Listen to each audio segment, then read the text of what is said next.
ndie yogotoka ime yomochio Nairobi na chinga kecho nigo bono anyara gusingirira buna nigo ari tayari kigima uchakoene kia buna onyarire kubwatisia serikali irache gusubura iburache ili gukonya abakenya banyare konyora emirimo na bwigo bukoreri obuya niganyara gusanga na bobwatani na bwigo operai obu barengenere ase ekanisa eyo na bwigo nigo agikeria igati yabarai babire bakubwatoka chinkwana icho chikogendera gwatana abakenya ase ekerenga gusase chinchera chigisaku. Sisi tuko tayari. Mheshimiwa Babu Owino aliniambia niwasalimie. Mmepokea salamu yake? Asante sana. Na wale wengine, wiki hii tumekuwa na wale viongozi wengine walinda mwananchi, Sifuna, na wajumbe wale, hata wale wa kwetu wakina Senator Onyonka na wengine. We are one team. We are facing one direction because we are interested in improving this country. Mutuombee tafadhali ili shetani azituingilie.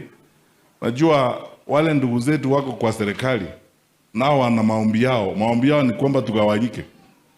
They pray every day that we quarrel, we disagree. They are the only people who pray for a quarrel. Najua watu wanaombea, they pray that we don't agree. But I can see, and I think what I am seeing in the conversations we are having, God will not fulfill prayers for quarrels. We have seen some things that are very interesting recently. I saw a cabinet minister talking about Kikuyus in the wake of the Ukalao elections and using language I can't even repeat, especially when I'm in church, in reference to a community in the country. Lakini unajua Biblia pia inatumia haya maneno. Tunasoma story ya wale wasichana watano wa wise na wengine watano walikuwa wajinga. Hao watano walikuwa wajinga ni kama huyo waziri.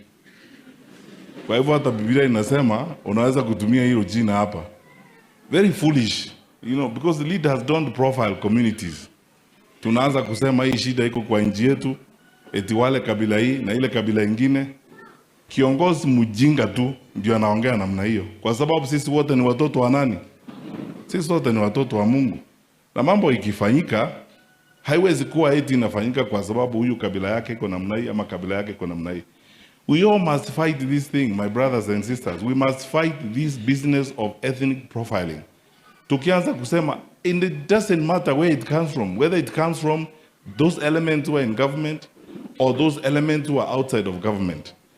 Anytime you start profiling people, usema hii ni kabila hii ama wako namna hii.